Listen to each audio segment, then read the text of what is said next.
बिस्मिल्लाहिर्रहमानिर्रहीम। अस्सलाम वालेकुम। मैं हूं तहसीन आसिफ और हम मौजूद हैं सियालकोटी बैठक में।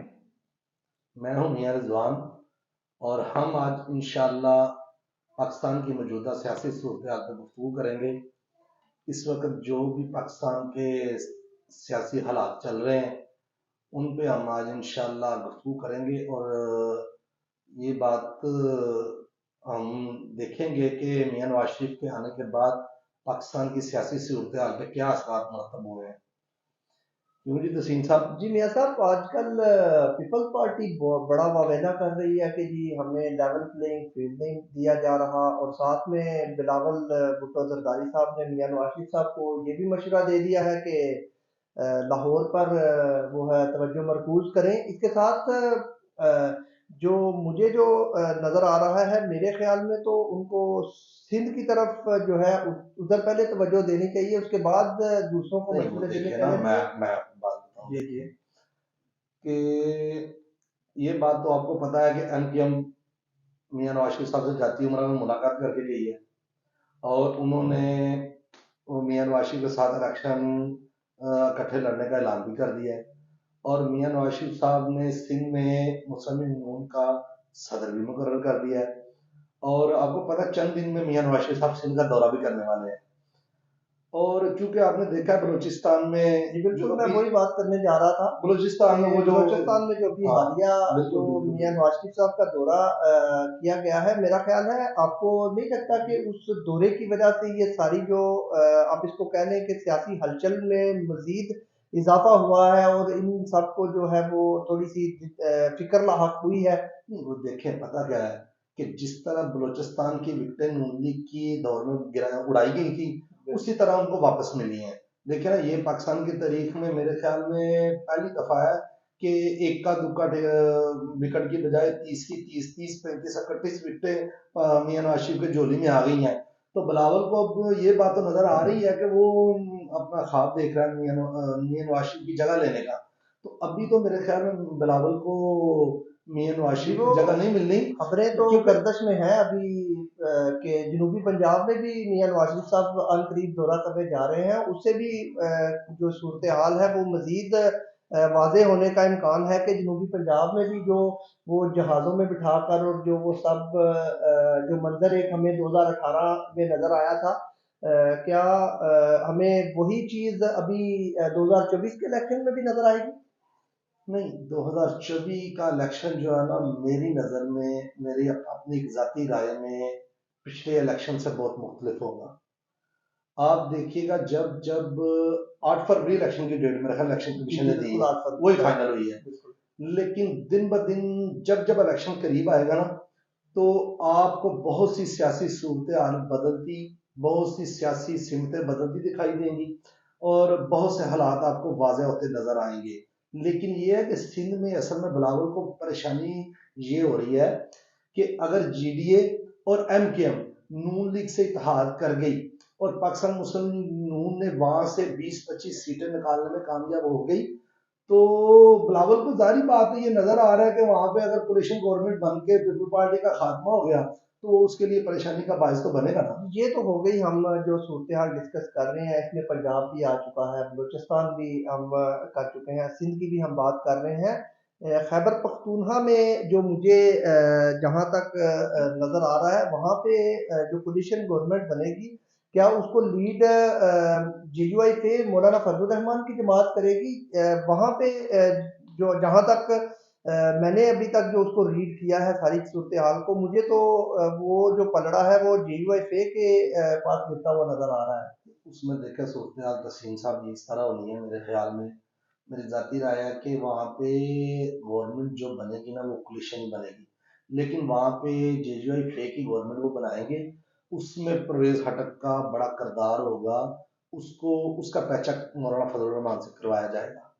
मौलाना फजल रहमान से पैचअप करवाया जाएगा तो मौलाना फजल रहमान को वजारत आला दी जाएगी, कुछ वजारतें परवेज खटक की झोली में डाली जाएंगी और केपीके में हुकूमत मौलाना फजल रहमान की बनाई जाएगी। और रही बात, आपने पहले बात की है उसकी जनूबी पंजाब की, जनूबी पंजाब में इस दफा इलेक्टेबल्स की जो सूरत हाल है ना वो थोड़ी मुख्तलिफ होनी है।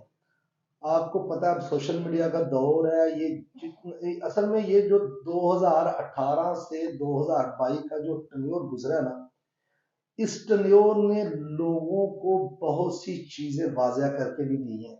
अब अवाम के अंदर मैं समझता हूँ कि इस बात का शऊर भी आ चुका है। चलो एक तो शऊर पीटीआई वाले कहते थे ना, हमने शऊर दिया है, उन्होंने एक वो शऊर तो शऊर तो दिया, उनकी वो मतलब बदतमीजी बदअखलाकी और का, वो बदतहजीबी फितना का। वाली जो हम बातें सुन रहे हैं वही सारा कुछ शऊर उन्होंने क्या देना था मियाँ साहब। वो तो बस एक हम पे पूरे का पूरा टोला, एक बदतमीजों वाला टोला मुसल्लत किया गया और उन्होंने हमारे घरों के अंदर हमारी जो नौजवान नस्ल है उसको एक तबाहकुन मोड़ की तरफ लेके जा रही थी।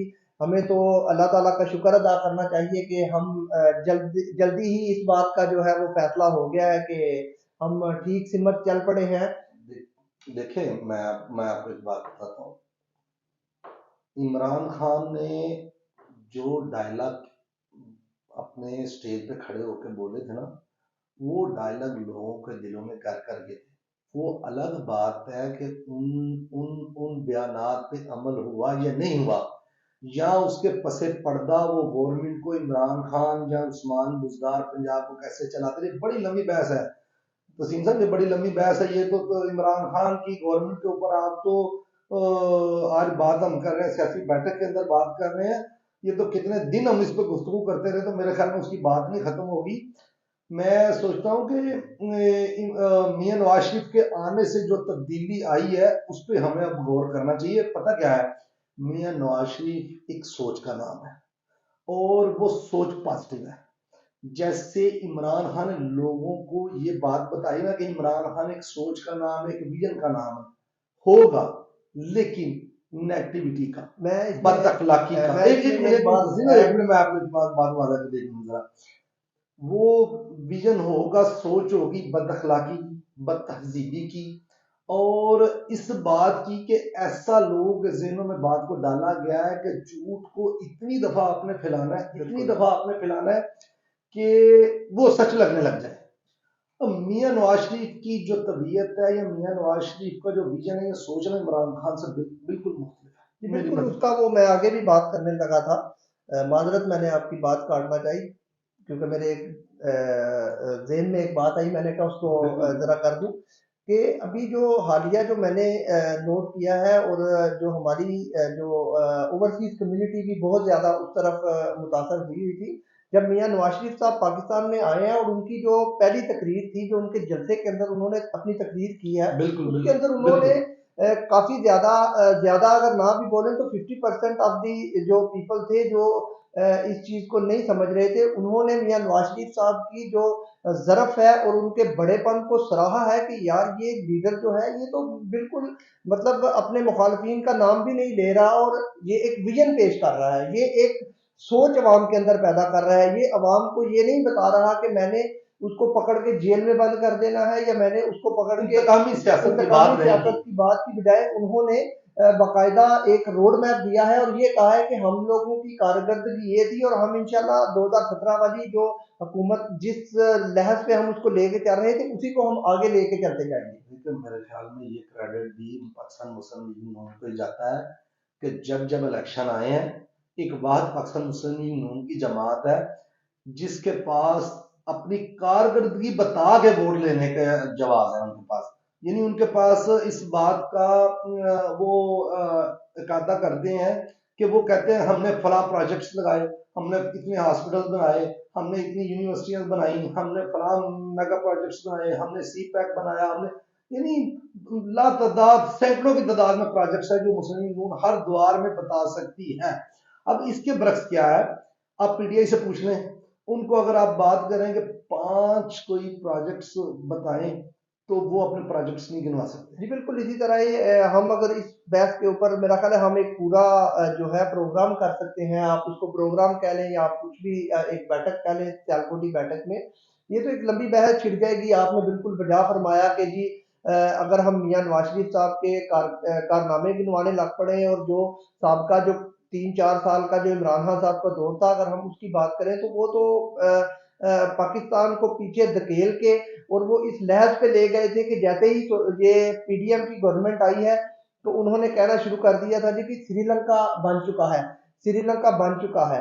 तो मेरा ख्याल है कि उनको पता था कि हम पाकिस्तान को किस मोड़ पे ला के इनको पकड़ा रहे हैं, ये हम श्रीलंका वाली सिचुएशन पे लेके आ चुके हैं। तो इसको हम जो है वहां पे ही छोड़ रहे हैं, ये श्रीलंका बन चुका है। जी बिल्कुल तसीम साहब, मैं ये बहस तो भी बड़ी बड़ी लंबी होती जाएगी। व्यूवर्स के लिए भी इतना टाइम नहीं होगा कि हमारी इस बात को इतना लंबा और इतना डीपली जाके ये देख सके। हमारा मकसद जो है ना, लोगों तक अपनी अपनी सोच को, सियासी सूरत हाल को एक पॉजिटिव तरीके से वाज़ह करना है। मेरे ख्याल में आज जी बिल्कुल, मैं इसके हमें साथ सियासी ही बैठक का इख्तिताम करना बिल्कुल चाहिए। हमें दुआगो होना चाहिए, और हम दुआगो हैं कि पाकिस्तान के जो आने वाले आइंदा 2024 के इलेक्शन हैं, इंतखाबात हैं, वो खुश आइन तरीके से, पुरअमन तरीके से और साफ और शफाफ तरीके से हों। इंशाल्लाह। इसके साथ ही मैं सियालकोटी बैठक से आपसे इजाज़त चाहूँगा और अपने तमाम व्यूवर से गुजारिश करूँगा कि मेरे चैनल सियालकोटी बैठक को सब्सक्राइब करें और हमें इस चीज़ में हौसला अफजाई थोड़ी सी फरमाएं कि हम आपके साथ मजीद भी इसी तरह सियालकोटी बैठक में पाकिस्तान के जो ताज़ा तरीन सूरत हाल है उस पर हम आपके साथ डिस्कस करने चाहें। थैंक यू जी। अल्लाह हाफिज।